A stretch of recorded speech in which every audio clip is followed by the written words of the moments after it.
At ayan mga katumbahay, papasyal ko kayo sa aking mga tanim sa paso. Ayan o. O diba? Wow na itong aking dwarf na pichay. Wow, ang lalaki na niyan.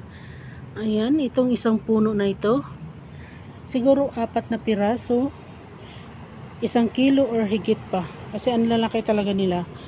At ito pa, 20 days pa lang yan. Mula nung itinanim. O, diba? Wow na wow at organic na organic. Ayan. At ayan dito ang aking ampalaya. Dami pa oh. Ayan.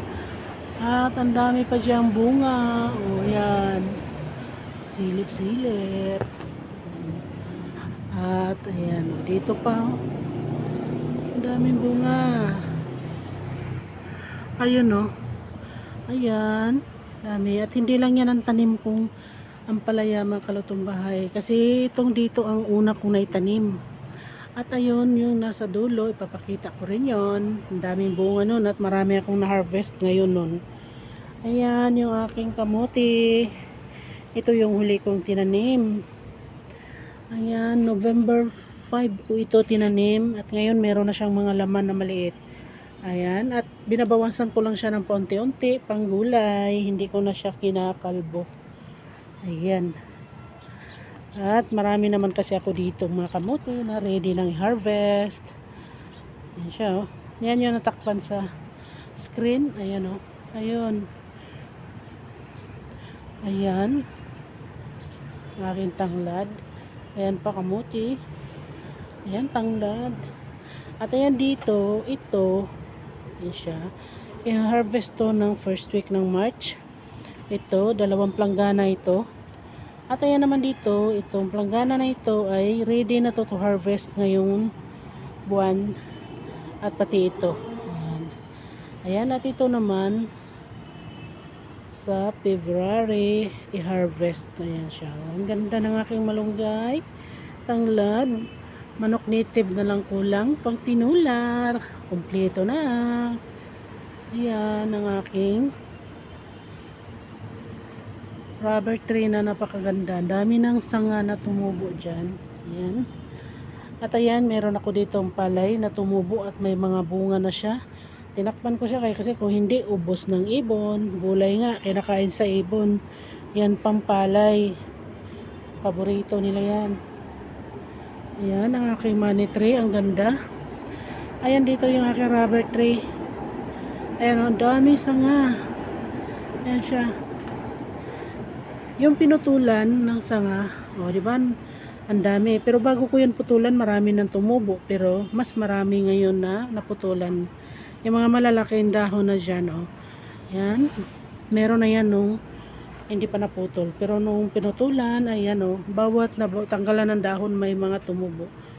At yan ito, kahit hindi pa naputulan, meron na rin tumubo. Ayan, marami. Ayan, di ba? Ito. Ayan, ito, malaki na nga eh.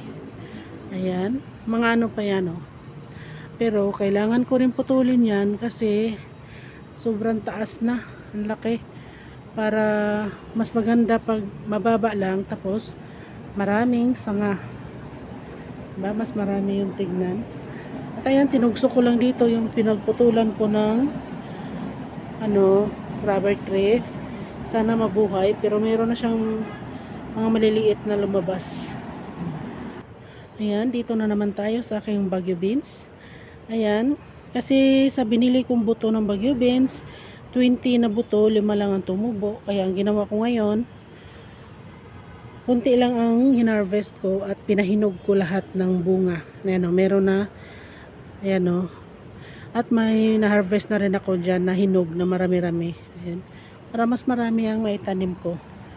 Kasi 5 puno lang yan, pero ang dami talagang bunga kalutong bahay kaya